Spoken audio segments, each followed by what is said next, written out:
It's only been a couple of months. However, I'm making consistently 15 sales every month. On this week's episode of the podcast, we have online coach Jessica Cook, the owner of Thrive Academy. I was so caught up in that hustle, and I was like 8 months pregnant. I completely isolated myself. My self-esteem was on the floor, and I knew deep down I was not the person that I was destined to be, I feel. We discuss how Jessica went from unfulfilled and unhappy as a gym owner to growing a successful online coaching business. I am drinking wine every night for about 8 nights. COVID hit, the gym closes. I said, I want to step up and be a leader. And in that moment, the online business was born. How to get the perfect work-life balance, especially if you have children. Becoming that mum that I always know that's inside me, the gentle nurturer that loves being around them all the time, that leads them, that is a great role model. I knew that was there inside of me, and it's fantastic. We talk about the right way and the wrong way to grow an online coaching business and the mistakes that she's made. So a big mistake I made was my first big mistake. Let's jump into the episode.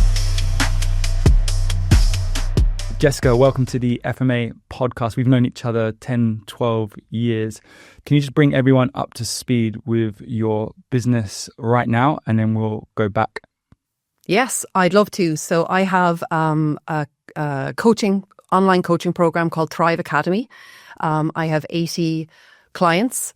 I work with women over 40 who want to become fit and centred and calm. They've come from a very tough place of stress and overwhelm. Women that have no boundaries in their life. They are all work and all family, and they have done nothing for themselves for years. And I help get them out of that into feeling really good so that they can love their family, enjoy their life, have better relationships, and embrace life again. We'll go deeper into that business model, but let's go way back. When did you enter the fitness industry? So it was way back in 2007. I was in a pretty tough place in my life. I was living in Paris for 4 years. I was managing a bar over there. And all my life, I've always felt this inner stress. I've always felt very stressed out and overwhelmed. So I came back after living in a really big city like that, just very out of sorts, feeling very anxious, starting to have panic attacks and not really sure the direction I wanted to take my life in. So I decided to move to Galway. I was working as a pizza chef there, actually. And I saw an ad in a paper for to qualify as a fitness instructor. And I said, oh, sure, I want to get healthy. I'll give that a go. And I just fell in love with it. I loved it from the get-go. And I got healthy, or to what I thought was healthy. I worked out and I ate well during the week. And I set up classes, doing pay-as-you-go classes in this big place called Leisureland in Galway. It's quite famous because there's lots of, like, if you're going to have a comedian come over from England, they'll go there.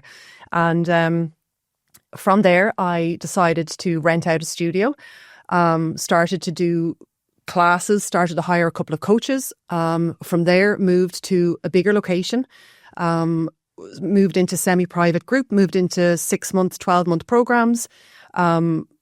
Again, a really stressful time, but managed for the past few years before COVID hit to run a successful business. The target market was still the same. Well, it was women over 40 who wanted to get fit back then. Do you have a team? We did have a team. There was a team of 5, and it was a team of 5 that I managed every week. And that was, I suppose, my role at that time was I'd transitioned completely out of the gym floor, running the team, running the business, bringing in my zone, always trying to figure out ways to make it better. That's always been my passion. And really working on building the community. We had events. And that's when we met, and you scaled that business up to significant level. Everything on the outside looked great. You've got 2 children. Yeah. When did they come into the picture? So they came into the picture. They're 11 and 10 now. So when we moved from a really small location to a big, massive location, we did that around the time that my first child, Arthur, was born. I had flashback. I think when we first met, you were pregnant. Yes. Yeah, maybe with your second. Yes. Yeah. And I look back at that time now and I'm like, God, I shouldn't have been so hustly. Like I was so caught up in that hustle, and I was like 8 months pregnant. If I could go back and talk a bit more kindly to myself and be lean into the more feminine, nurturing side, I would, So it's a strange time. Two young babies, business thriving, everything on the outside looking good. You're consistently hustling, innovating, changing, scaling the business, good financial numbers. You're working closely on the finances with an accountant. Profit margins are all good. Then COVID strikes. Yeah, COVID hit. The gym closes. I am drinking wine every night for about 8 nights. And I turned around to my husband one morning. We were getting out of bed and I said, I was crying. And I was like, I'm not sure what to do. I can wait for the government to open the gym and just take this time out to not care, to just focus on myself and probably end up drinking wine every night. Or I can step up and be a leader. And I remember it so well, like it was yesterday. He said, well, what do you want to do? I'll support you. And I said, I want to step up and be a leader. And in that moment, the online business was born. I contacted all my clients that day and told them that I was going online and would they come online and I was going to help them get through COVID. And they did. How many clients were active roughly back then in the gym? I think we had about 120 at that time. And I would say about 95K, like an enormous amount came online with me. And what did that look like? What was you actually offering? So I offered Zoom classes, one a day in the morning time, and one-to-one calls, group calls, and a Facebook group. Accountability, workouts, and that was it. Did I have a membership site at that time? No, I mustn't have. We did pretty quick, but not at that time. And back into the grind of coaching every morning and running the online side of the business. Oh my God. Tell me more. It was, I didn't even know at the time it was horrific. That was the thing with me. I could get so stressed out that I wouldn't even know that I was stressed out. Because I didn't know about boundaries at that time and I didn't really know how to take care of myself. So a typical day for me back then would be to wake up in the morning, to have a cup of coffee, to go and get my, which is now an office in our house, the room ready, nearly all, like to have it on Zoom. An awful lot of my clients at that time would do the online Zoom because they had nothing else to do. And then, the whole thing about record it live, whoever shows up live does it with me, and then you record it, and whoever doesn't do it, we put it on the Facebook group and tag me when you have it done. And then the rest of the day was spent doing one-to-one calls, like one-to-one calls. And I thought this was normal. I thought this is what you did as an online coach. You did the workout and then you coached people one-to-one all day long. You did a little bit of admin. Because it was so kind of in COVID and stuff, there wasn't as much of the business work to do back then, or so I thought. In my lack of experience, there wasn't really a working on the business so much as there is now, because I was right in the thick of it. When you say you do these one-to-one calls, are they like check-in calls or like the client had already done the workout in the morning, right? Yeah. Was this you just seeing how they get on with nutrition? Weekly calls, yeah. Exactly, yeah. Not everybody went for it. I think what I did back then was I had a software system, I think it was Zenplan or something like that, where I had like 35 slots open. And you just book in whenever you want. Whoever needs a call, you just go. I think that's what I had initially. So yeah, they could just fill them up as they chose. So full on, COVID obviously ends. Did you have a lease on the gym? What happened there? Yeah, we did have a lease on the gym. Yeah. I'm trying to remember correctly. It was a nice ending. We were able to get out of it. I think we were there so long, like we were there since 2013, and we had a great relationship with the landlady. So I think, I can't really remember specifically, but we were all good. I think we might have contacted her and said, is there any chance? What was the decisive sort of thoughts or conversations with your husband about, okay, COVID's done, we can now open the gym? Like, how did that transition happen? Well, I remember it really, really well. There's a couple of things that happened as well. Like so to answer your question, we opened the gym. It was set for August. I was privately really dreading it, but I didn't even say this to Joe. I think I might have mentioned the odd time, like when we were having a cup of tea, like, oh, I missed the online program. But I went into that gym and I just didn't want to be there. I feel teary thinking about it now.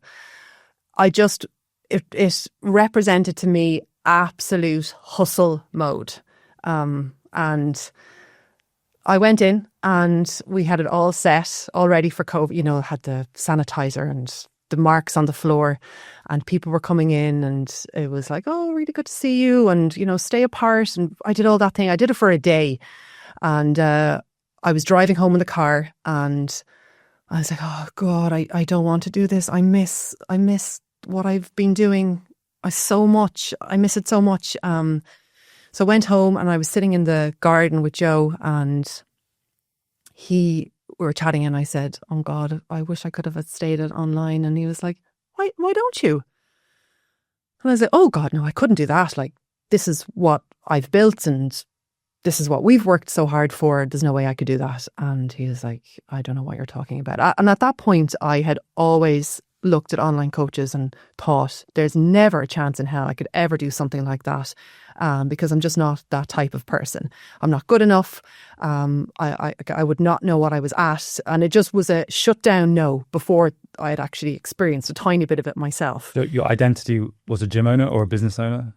My identity was probably as a resilient, dig your heels in, never give up, gym owner. But I kind of identified with somebody that the only reason I'm really here is because I don't give up, which is kind of true in a way. But also I was very successful, but I didn't really wear that badge at all. So he was like, well, let's do it and let's rip the Band-Aid off and like just close it down now. Like, now's the time to talk to the landlady before we get into it. Now's the time to talk to all your clients. So I went into the gym the next morning and I called every single client and I told them that I was staying online. And that was that. I was so excited. Like, I think I didn't really mind the outcome at this point of what my clients might have said, because I was just closed. I feel like the gym had a lovely red bow around it. It was profitable. We were successful. Tie the bow, walk away. There's so many questions here, so I might go in a few directions. What would you say to a gym owner right now who's in a similar position? They're turning up to their gym every day, but deep down that something's missing, so that they've maybe built their gym over a number of years. It's always been their dream. They've got to the top of the mountain. They've built a successful gym like you did, but they know deep down inside it's not what they want to continue to do anymore. What would your words of advice be to them? I can relate to that so much, because listening to Kirk Miller at the event yesterday, I was noticing all my limiting beliefs coming in listening to him. Like, wow, how could I ever get there? How am I ever going to be able to do this? It's just all in your head. It is all between your two ears. The way I approach those things now is I do affirmations, I do breath work, I work out, I work on myself. I do it first thing in the morning. I'm able to look in the mirror, face challenges head on, and this is not something I was able to do up until a few years ago. If you want to stop a gym and go online, you rip the Band-Aid off and you do it. This is what I would do. I wouldn't recommend like slowly coming out of it. The problem with that is you don't really know whether it's working or not. And you can say, well, I have the gym to fall back on. If you are sincerely, deeply unhappy, you have to make that break. One foot in, one foot out. The 1 foot into online is never going to work. You need 2 feet in. You need to stand up, put your shoulders back, face your fear, realize that you're absolutely terrified. Bring that fear with you. Soothe yourself every day. Tell yourself you're okay, you're safe, and do it. And do it. What about responsibilities as a business owner, be it team, be it clients? Maybe a gym owner might be the sole provider for their household income. So there's that fear of like, oh, I'm letting other people down. I need this regular income. What will people say about me in the town? I might be perceived as a failure.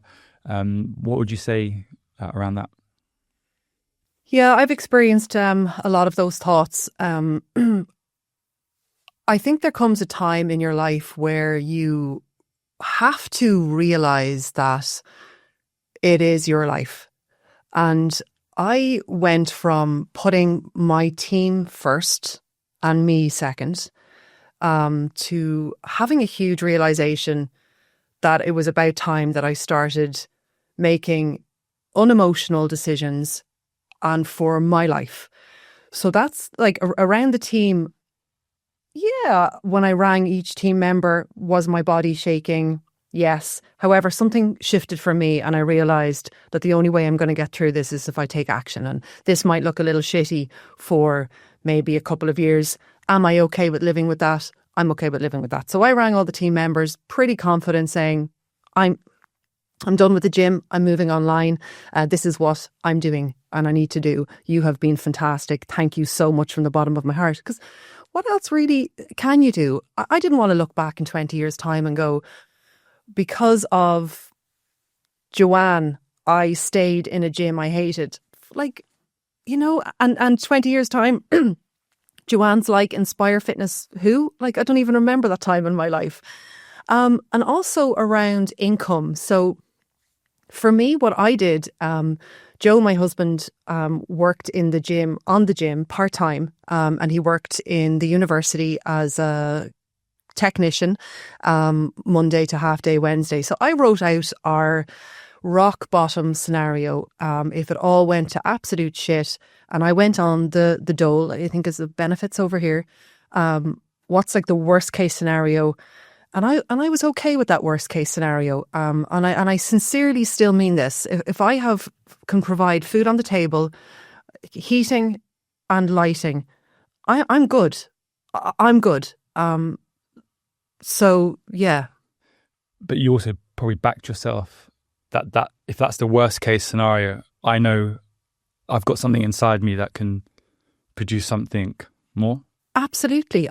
I knew deep down it was always going to happen. I can feel it even now. I'm ready for the next level. Like I have a grit and a resilience, and you absolutely have to back yourself, and you do have to come to a point where you have to look yourself in the mirror and say to yourself, are you happy? And be honest. And if the answer is no, then when are you going to make the change? And what I find with a lot of people is they wait to make the change. Ripping the Band-Aid off and doing it now is over time the easier solution. Absolutely. Even in that moment, it probably feels like the hardest thing to do. Yeah. Just do it. Yeah. And I'm sure each person can look back on their life and look back at the hardest moment in their life and realise it was actually a blessing and it was the best thing to have ever happened to them. For me, anytime I look back in my life at difficult situations, I have come to a point now where I'm really delighted that they all happened, because through that there's growth. You absolutely have to back yourself. Can you give a snapshot before and after? So the before as a gym owner, the after running an online coaching business personally. Oh my God. So when I was a gym owner, I was so stressed out, so overwhelmed.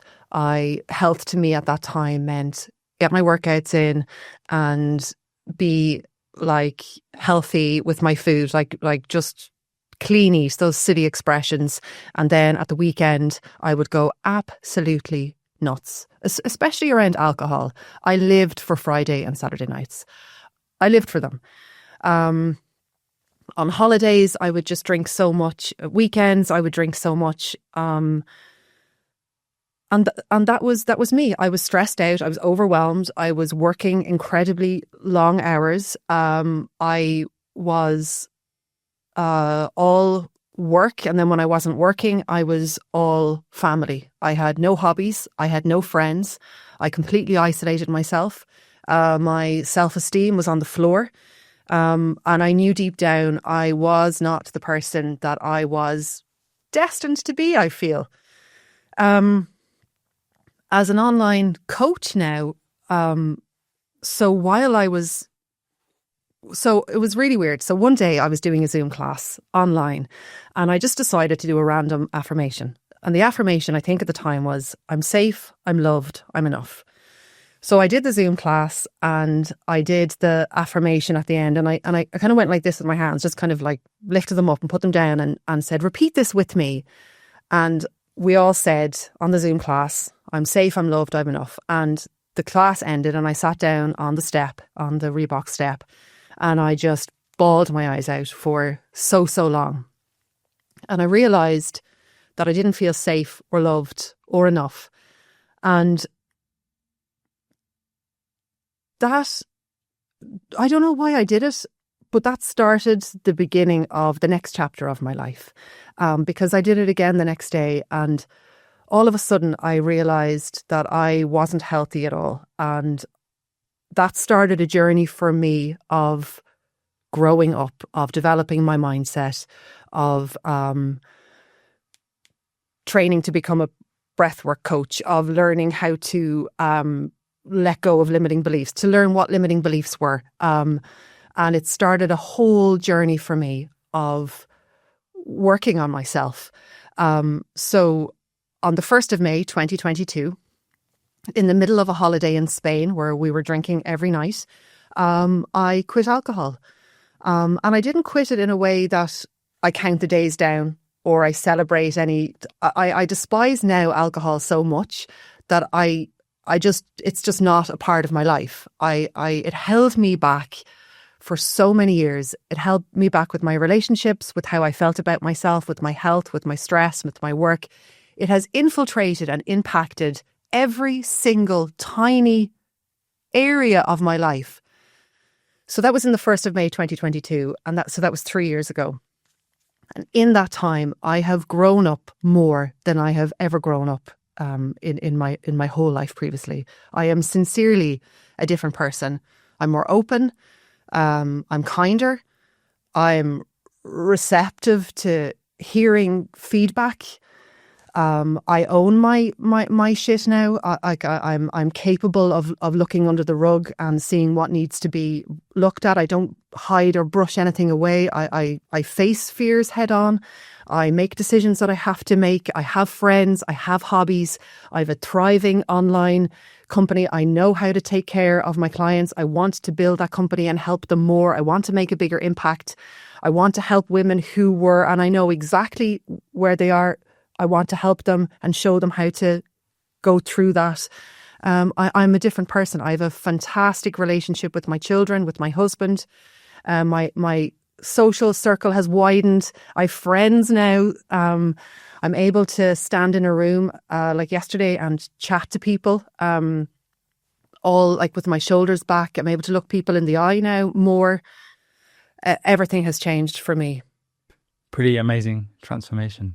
Let's talk about your children. You said you've got a great relationship with them. Yes. Is that because you're in a better place with the business or personally? Like what shifted there? I suppose it had to come from me personally, and then to be able to make the changes I made on the business.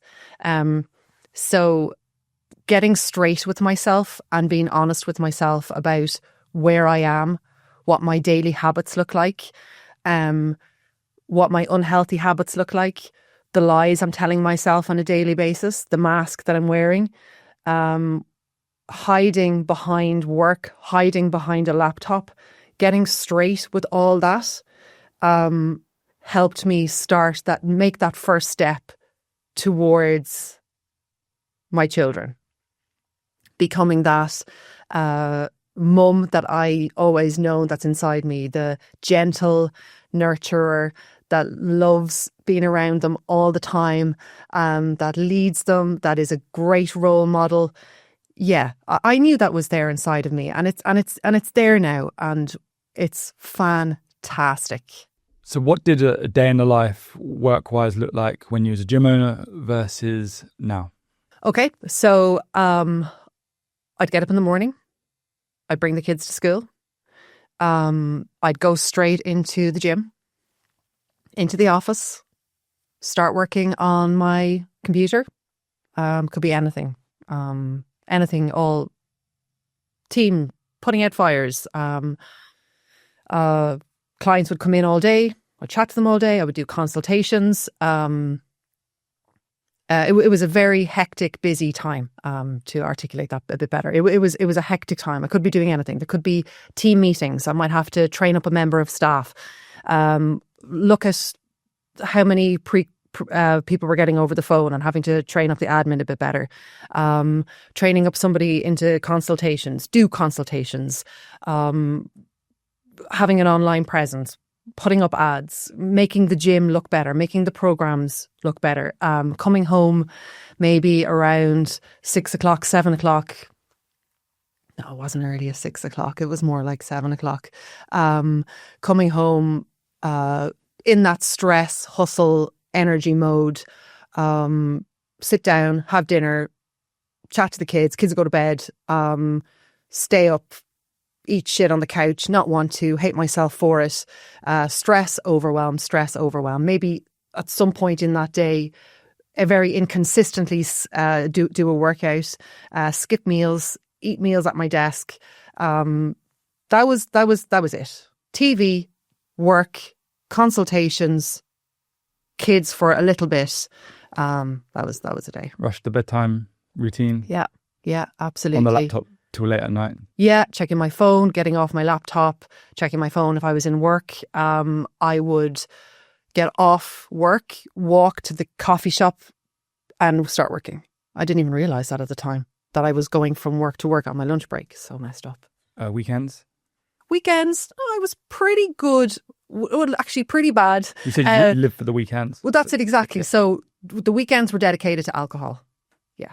Friday night, Saturday night. But I mean, like drinking to get drunk, not just a glass of wine, like drinking to forget, escapism, to be silly. I heard Tony Robbins say one time about people that are like drinking or taking substances. It's to let the side of them come out that they don't feel free to come out as themselves. And that really resonated with me. That's what I was trying to do. Be silly, not care. That's what alcohol was to me. And now, what does a day in the life look like work-wise? Now is just fantastic. I get up in the morning, I do a workout, I do a little bit of breath work, some affirmations, maybe a little bit of journaling, have a shower, coffee, if it's my time to bring the kids to school. Like we've breakfast in the morning together, me or Joe will bring the kids to school. Then I might go to a coffee shop. I absolutely adore coffee shops. It's my favourite thing to do, to just go to coffee shops. I might have breakfast. Then I'll go into the office, work for a little bit. I'm a huge pickleball player. I do tournaments and stuff now, and I might go and do an hour of pickleball, shower, come back, make sure I've gone to a coffee shop to have lunch, do more work, come home at a time that I want.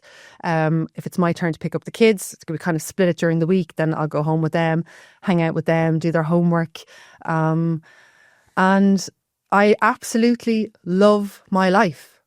I love it. And I didn't think I was ever going to get to that point. I didn't think it was actually possible to enjoy your life midweek. And the online coaching business continues to thrive. Yes, I must say I'm extremely productive, and it's not that there's I love being in business. It's my favourite thing. I absolutely adore being in business, and I love hard work, and I love working. I love work. So for me, it's not that I am working. There's no I get to work less. That's not a thing for me. I love working, but however, I am productive and I know when I'm working on what, and I make sure that I get all my work done, and I'm very deadline focused. So I just want to make that clear that it's not that I went on, like, I love work so much. Yeah. But the difference potentially is that you're not putting out fires daily. No. You're not distracted. You're focused. Focused. Yeah, I know exactly what I'm working on at any set day. I know if I'm working on the business. I'm very aware of the hours I'm giving to working in the business. I know it's a red flag when I am working too much in the business. Yeah.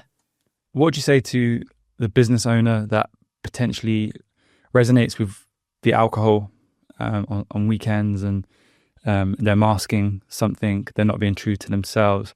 You said you just gave up alcohol in Spain, like completely cold. What would you say to that person who's resonating with the podcast at the moment, and they're like, yeah, what Jessica's saying is where I'm at right now? Somebody doesn't like where they're at with alcohol. What worked for me was writing out all the ways it is destroying my life and all the ways it's holding me back. And I always saw the potential inside of me. Also, I spent a period of time making myself absolutely sick of it. Because I had heard this thing that, you can only make a change if you have an empowering alternative or if you have leverage, if you just make yourself so sick of it. So I decided to really make myself so sick of it. And if you open your eyes, if alcohol isn't suiting you and you really open your eyes to it, you can't unsee it. So I used to have drinks on a Friday night and go into the bathroom with my iPhone and video myself talking into the camera. Because I knew I was talking utter shit. I knew the second I had a glass of wine, I was talking shit. And I got so sick of talking shit that I got to a point where I really couldn't bear to hear myself speak. And just could be anything. I just could be talking, but just talking with a drink on me, I began to despise. So I would take videos of myself and then look back at them the next day and go, Jesus, look at that. Look, your eyes are glassy. This isn't leader stuff. This isn't the leader you want to be. So I spent a period of time drinking while making myself sick of it.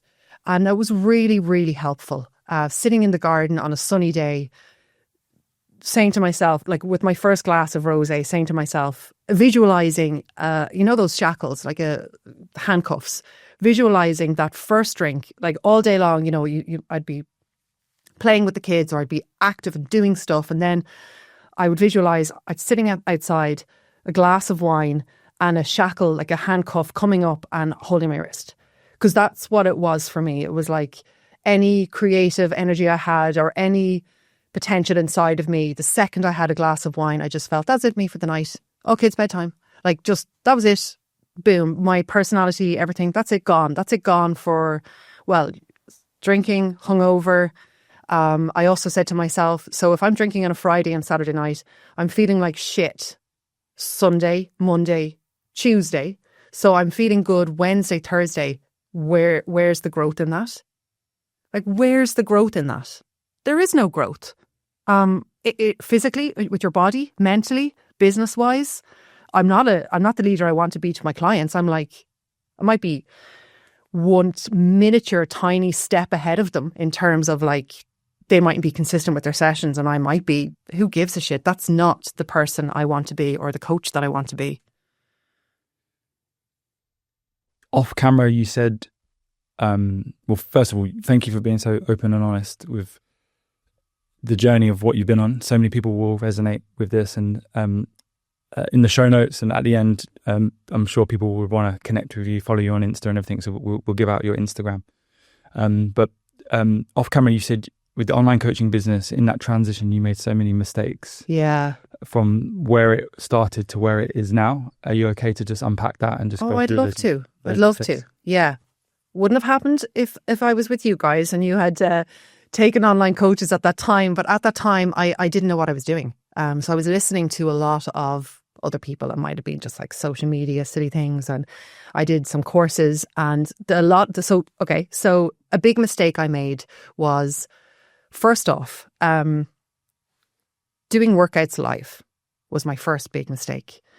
That's working in the business. That is just like being working. That's the same as working in the gym floor and thinking you're building a business. You're not building a business. Doing one-to-one calls.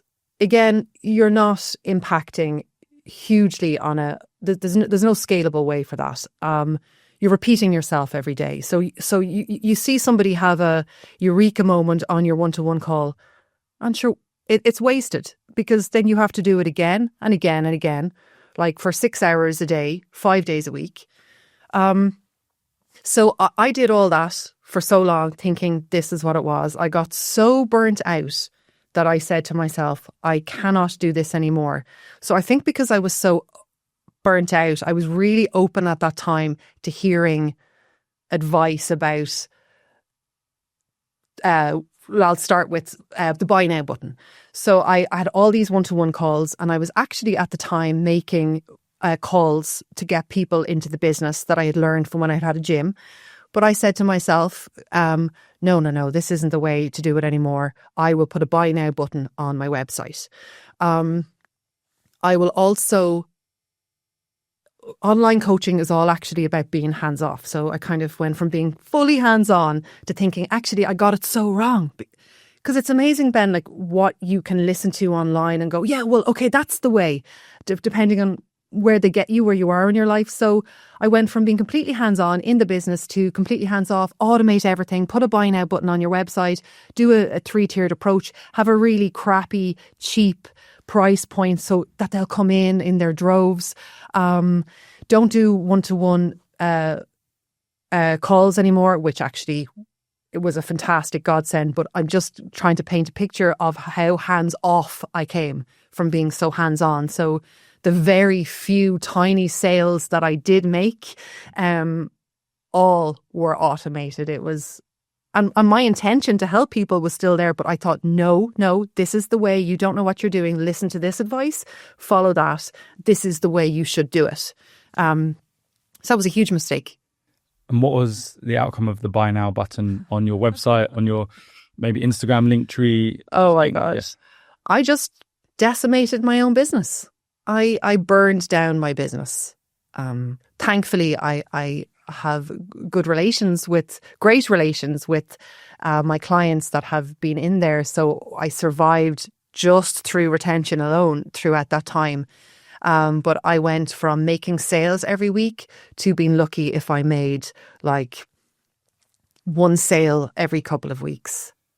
A lot of gym owners and online coaches have that approach of putting a button, buy now, here's the price. Can you just give your perspectives on that and the psychology of a consumer and why they didn't buy now? Putting the buy button there now was the most stupid thing I've ever done, because I should have known better.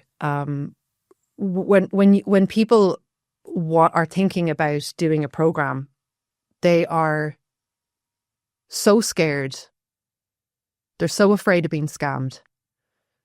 They don't know whether to trust you. They don't know whether it's going to work for them. I mean, to get them at that point for that split second where they might, in a moment of craziness, decide to hit that buy now button, it makes no sense to me. There is not a chance. Like, you have these like multi-millionaire copywriters putting out ads saying that, you know, all you need to do is put on really creative copy on your website and put a buy now button there. And I believe that just couldn't be further from the truth, that you can't build a fantastic business without building a relationship with each client that comes in the door. Or like the narrative, like sell by email. So just email your list every single day, provide value, and then pitch them in the emails. Or yeah, I did that. Did a course on that, did that, absolutely, just added to the stress of checking. And you know what, you're not taking action doing that. You're not like actively growing your business. You're not checking for good fits. You're not having a little relationship with people that come through the door. And almost anybody, the very few people that did come in the door in that time of my business, they're not in my business now. They weren't good fits. I didn't build a relationship with them from the start. You just go backwards. And anybody listening to this now, like, save yourself the 3 years of hassle that I went through, of like having had growth in my business to completely, before I came on board with FMA, putting a bomb in it just by putting the buy now button there. It was absolutely, I think, the biggest mistake I made in the business. Only the most sophisticated buyers are going to actually proceed forwards and buy now online. And most people have doubts, fears, concerns, as you said, injuries, illnesses. They've been scammed before. They procrastinated with fitness, weight loss their whole life. They're not going to instantly just because you have a buy now button, proceed forwards just because you put it live. So 100% everything that you said. There was one more question that I wanted to ask around that. There's probably a ton of online coaches that are making sales on email every day. They are making sales in the DMs every day. But just imagine if you had other avenues for people to buy and you didn't just rely on those singular channels, how much better your business, bigger it would be, and the more impact you would have, because most people just need that reassurance on a phone call that they're making the right decision. Yeah. And I mean, where do you want to spend your time? Like, do you want to spend your time like focusing really hard on emails? And I think, yeah, fantastic. Like, spend a portion of your week on emails. Great, as one avenue. But what's your role? Like, are you trying to make a difference and impact people's lives, and therefore building a relationship with each person that comes into your business? Or are you trying to get really good at emails and become an email marketer? Yeah. Automated specialist. Yeah. Like, so I had to ask myself this question, like, because for a while there, it was like, Jessica, what are you trying to do? Are you trying to become like this copywriter? Because it seems like most of your hours in your day are spent obsessing about emails, but actually you're in the relationships business. So yeah, there's a shift there that needs to happen about what are you actually doing and how are you going to get to where you want to be by just trying to get good at emails. So a lot of gym owners and online coaches have a 5-star product service. They get people incredible results. They have a really good business community, but their sales process is like -1 because they're unwilling. They're looking for shortcuts on ways to make sales. Yeah. And, just because a business mentor guru, as you sort of previously sort of touched upon, had success doing it that way. So their narrative now is to push that method out to the masses. But people don't realize is that person already had a big audience. They were selling at a low ticketed price. So it's easy for them to use that method to have success. Yeah. But for the everyday online coach or gym owner, like you don't have a 5-star service product and have a -1 onboarding process and a -5 sales process. It has to be in alignment. Yeah, and you don't know the truth with these people. You don't know the truth. You know what they are telling you. And you have to be so super careful with who you listen to. And exactly, they might have like a huge, massive podcast. They might have been at this for years.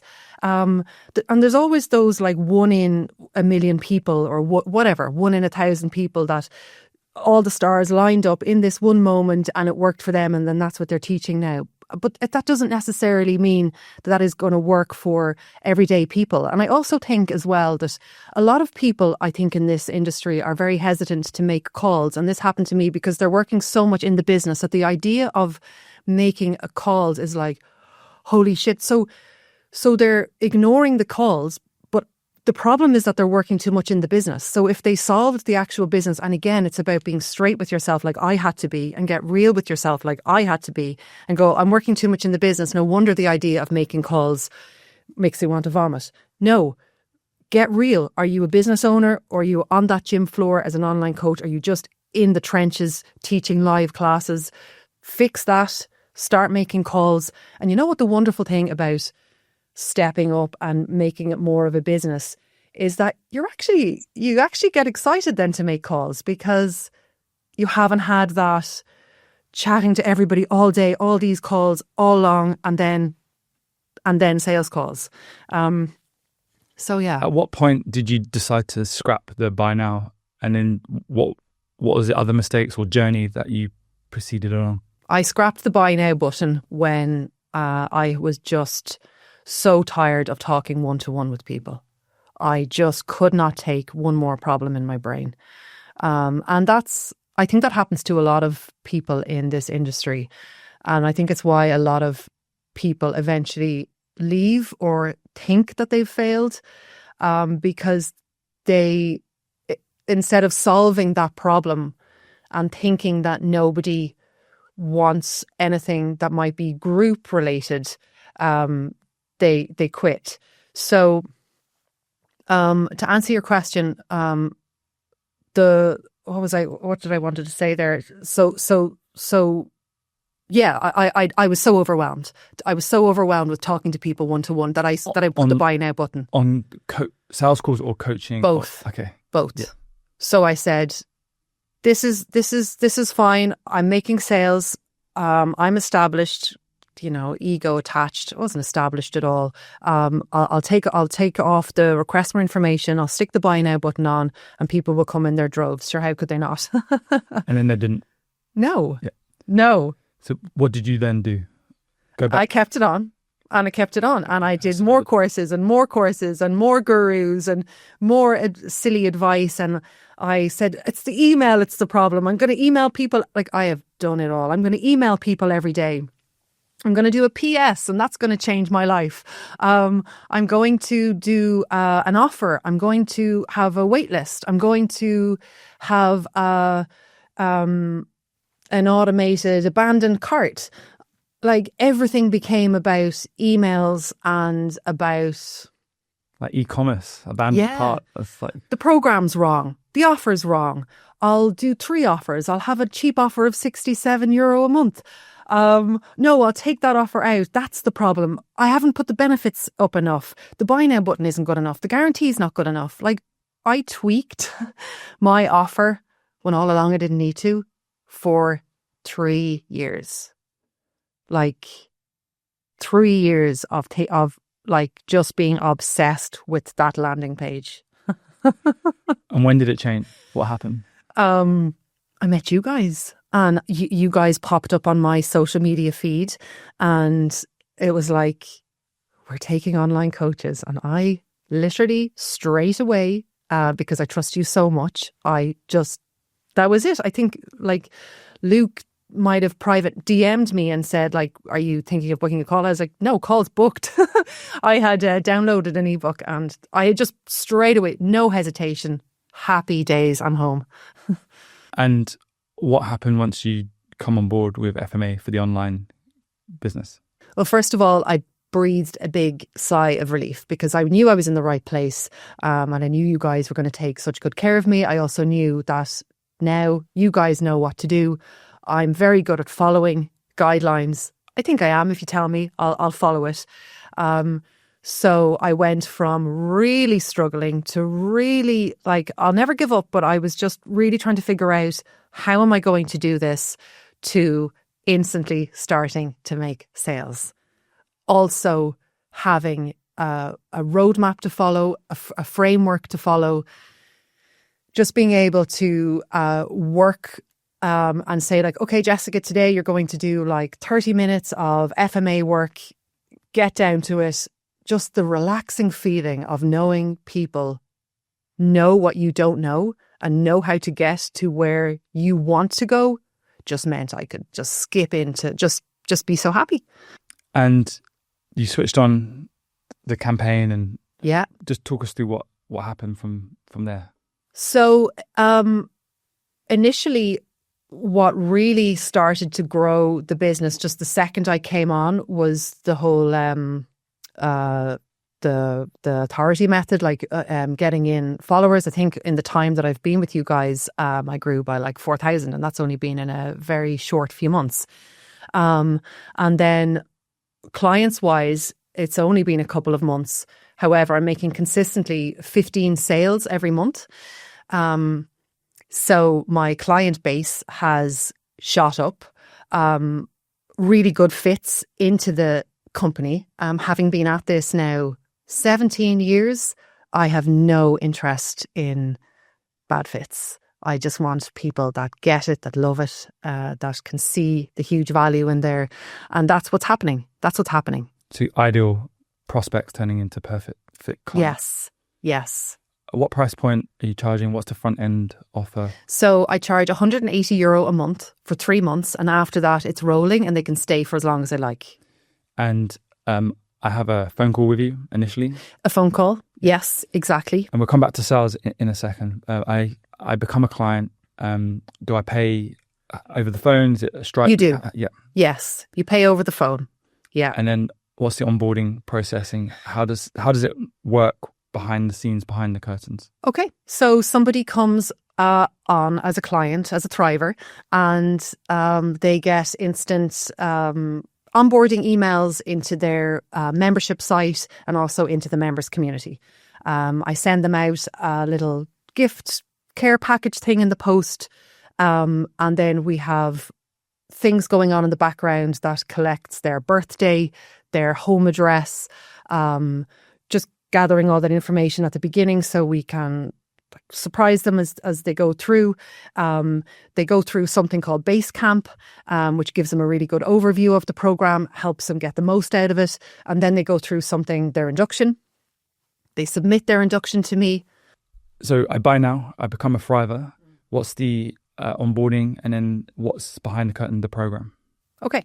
So first of all, when I'm on the call to them and I have closed the sale, I always say to them, I'm going to tell you your next steps. And then I go through a little bit about not stepping into that overwhelm, to take it nice and slow. We're going to work on the foundations.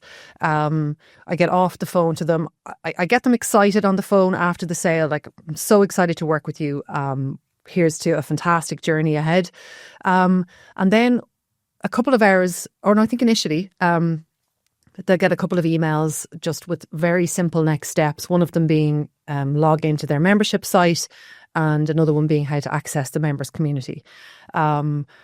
I gather over the next couple of emails information like their birthday and their address. I send them out a welcome package in the post. They do something called Base Camp, which is a series of very simple video-led to help them get the most out of the program and for them to know exactly what it entails and what's expected of them. Then when they've watched all those, they go and do something called their induction, which gets all the information out of them that I need to know. We're back and forth a little bit on email then after that until we're both set with the action steps that we're going to go ahead and do. So pretty much the framework is they start, we decide on their action steps, we have their goals, they do a week, they follow the Thrive Academy program. We've lots of frameworks that I've created and invented that have names that I'm so thrilled my clients use. It's like we have a language now, which is such a pinch me moment. I never thought I was ever going to do something like that. And they do a week. We have weekly group calls. We do an end of week review. So I submit a form to them. They have a window between Thursday 9 a.m. and Friday 9 a.m. to fill it out. I check them on a Friday morning, all boundaried up. Whoever submits it between that time, I get back to, so they all know to do it at that time. And they follow the program. They follow something called PAMS. We work on their body and their mind. I take them from a place of stress and overwhelm, out of shape, unfit, to feeling fit and centered and calm and confident. We have events going on. We have now, and that's what resonated so much with me with Kirk Miller about the instant gratification. Like, it has taken me all this time to actually have a sincere community that is thriving without me.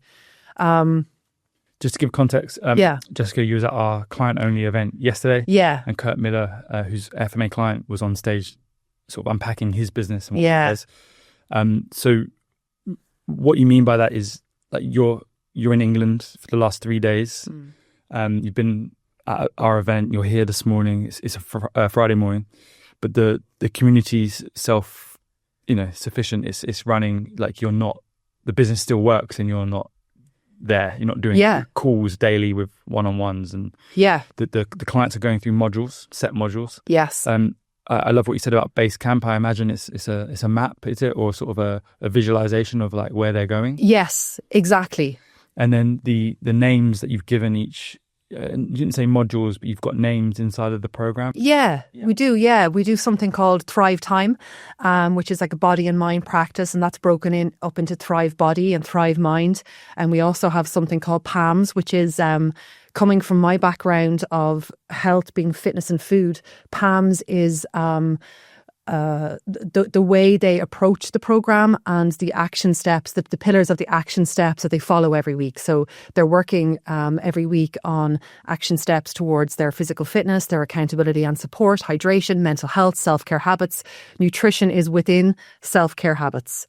It's amazing. I'm sure there's even more layers that you've not discussed. That's part of your online program, because too many online coaches are like, oh, my fitness pal, go track calories, check in, a WhatsApp here and there. Oh no, we've built a big membership site where they have their own dashboards. They go into their dashboard, they have their goals, they have their action steps. It's visible in front of them. They have their name on the dashboard, so it's really personal to them. If you scroll down, it says Jessica's weekly plan, and under that it has Monday, Tuesday to Sunday. It has the exact thing for them to do on each day, when to rest, when to walk. It's all video led, so they follow the Thrive Time in their own time. I film once a week. I rent out a studio and do all the filming for the membership program there, and then I do for the physical workouts or the coaching. And the mind practice and other, like we have a help hub where I film like every single possible scenario that they might encounter, like traveling through airports, all that stuff. There's a help hub. So I do all the filming for my clients once a week in a studio. The great thing about that is it's boundaried. I know between like Monday from 7 a.m. to 11 a.m.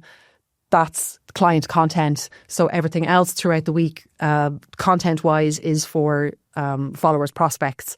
So I'm running off a thought there. So that's their weekly plan. They follow that. They comment under all the things that they do. I get notified. So I'm at set times throughout the week, like going fantastic, or they might have a question. There's a Ask Jessica question button at the top of the website. There's an accountability tab, a community tab, a help hub tab, a library of stuff. It's all there. The hardest job for me over the past, I spent a lot of time. I've spent the past couple of years building that from something that I wouldn't be proud of to something that I'm very proud of. Again, back to that, like facing what's not good enough and making something that you'd be proud to show people. So the clients just have this amazing experience. Yes. And then they obviously get the end result that they're looking for. Yes. And that's all I care about. And I'm able to focus on getting them results now because I'm not thinking that, oh, what a great day. I did a workout with my clients today. That's not impacting anybody's life. Oh, what a great day. I did 5 one-to-one calls and those 5 women I helped motivate. Like, that's not impactful. I'm not where I want to be yet, but I'm on that journey now. And you've got a really solid product that yes, is the backbone of everything, right? Yes. Yeah. Rather than what we see is people take shortcuts. And it doesn't matter how good the marketing or the sales process is, you can't polish a turd. If the product service is not to the level, you soon get found out. Yeah, and I think as an online coach, in my opinion anyway, you need your own language, you need your own program name, you need your own names of modules and frameworks within that the clients will say all the time. Like, we're all Thrivers, and that name Thriver is said at least 10 times a day. We have a culture that I'm growing on, and I think in the online space in particular, that is so bloody important. Do you do in person? Yes. The first question is, what's the breakdown? How many of the ladies are Irish? How many are outside of Ireland? So I would say there is about. So I have 2 clients in America, which I'm thrilled about. It's really cool. And I'd say I have about 3 in the UK, and the rest are Irish.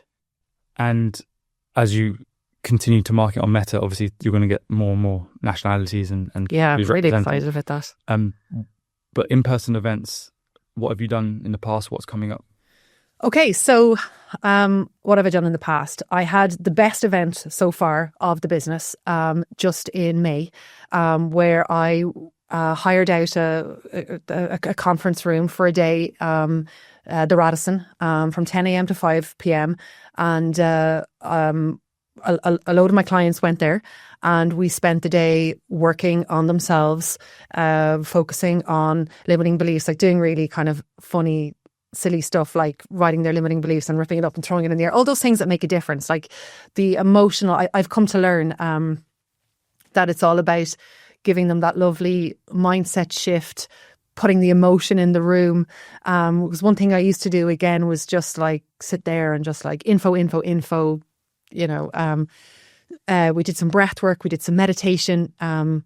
It was the first time actually that I provided a little bit of space for them to go and have lunch by themselves and have coffee by themselves. I'm learning as I go. Whereas the last one that I did in October, it was like I sat with them and I realize now that they don't, you know, they don't have as much of a fun time because they just don't feel like they can chat freely. It was the best one yet. I have an awful lot of work to do in that space.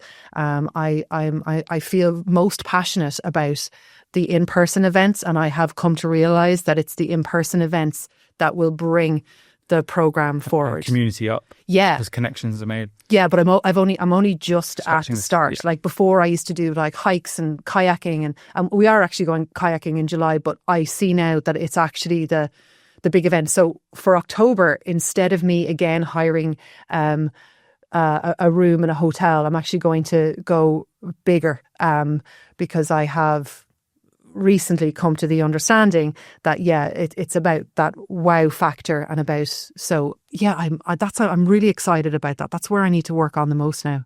Let's talk about your sales process. Yeah. So you are a very good sales person from being in the gym and continue to wear that hat and help people. What impact has Luke from the FMA team had on you around sales? Luke is fantastic, so funny, and so at the beginning, the biggest help he gave me was around certainty and believing, helping me believe and know with certainty that this was 100% the right approach. Also, with Luke, that he doesn't ask you to do anything that he isn't currently doing himself, and I absolutely adore that. So that really helped me make a really quick realization that this was the way forward.